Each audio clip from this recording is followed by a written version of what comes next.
तब खुदा इब्राहिम को बताने लगा कि सदूम और अमूरा के लोग हर तरह के बुरे और जालमाना काम करते हैं। वो इतने शरीर हैं कि उनकी सज़ा सिर्फ ये है कि उन्हें बिल्कुल तबाह और हलाक कर दिया जाए। इब्राहिम नहीं चाहता था कि सदूम को नुकसान पहुंचे।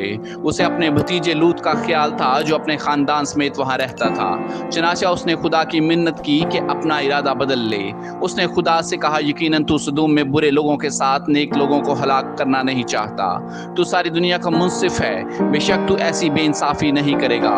खुदा ने वादा किया, अगर सदूम में 50 नेक लोग भी होंगे तो मैं उसे बर्बाद नहीं करूंगा। इब्राहिम ने सोचा कि हो सकता है कि वहाँ 50 नेक लोग ना हो, तो वो खुदा से मिन्नत करता रहा कि शहर को तबाह ना कर। खुदा ने कहा, अगर वहाँ 10 नेक लोग भी हों तो मैं सदूम को बर्बाद नहीं करूंगा। मगर खुदा जानता था कि उस शहर में सिर्फ लूत ही एक नेक शख्स है। उसने पहले ही लूत को बचाने का मंसूबा बना लिया था और इसी मकसद से उसने अपने 2 फरिश्तों को भेज दिया था कि उससे मुलाकात करें। जब वो दोनों फरिश्ते सदूम में पहुंचे तो शाम हो गई। वो लूत के घर में आए तो लूत ने अपने नौकरों को खाना तैयार करने का हुक्म दिया, लेकिन अभी वो सोने के लिए लेटे भी ना थे कि सदूम शहर के लोग लूत के घर का दरवाजा जोर जोर से खटखटाने लगे। वो लूत को गालियां और धमकियां देते हुए कह रहे थे कि अपने मेहमानों को घर से बाहर निकाल ताकि हम उनके साथ बदफेली करें। लूत ने ऐसा करने से इनकार किया। अब बुलवाई उसे धक्के देते और खींचने लगे, मगर फरिश्तों ने उसे पकड़कर दरवाजे के अंदर खींच लिया और दरवाजा जोर से बंद कर दिया। फरिश्तों ने उन लोगों को अंधा कर दिया। चुनाचा वो दरवाजा ढूंढते ढूंढते थक गए।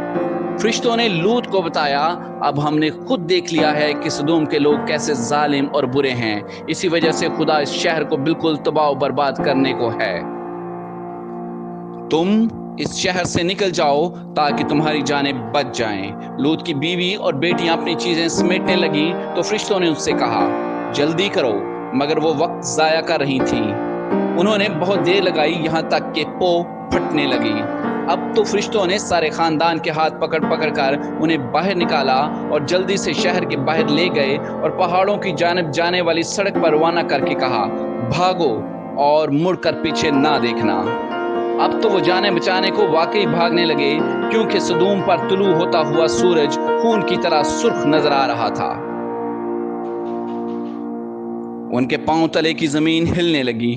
जलती हुई गंधक और आग सदूम और अमूरा पर बरसने लगी। उनके सांस फूल रहे थे, मगर वो हिफाजत की खातिर पहाड़ की तरफ भाग रहे थे। लेकिन लूत की बीवी रुक गई। वो पीछे मुड़कर अपने घर और सदूम में आराम और आसाइश के सामान को देखने लगी। जहां वो खड़ी थी वहीं नमक का सतून बन गई।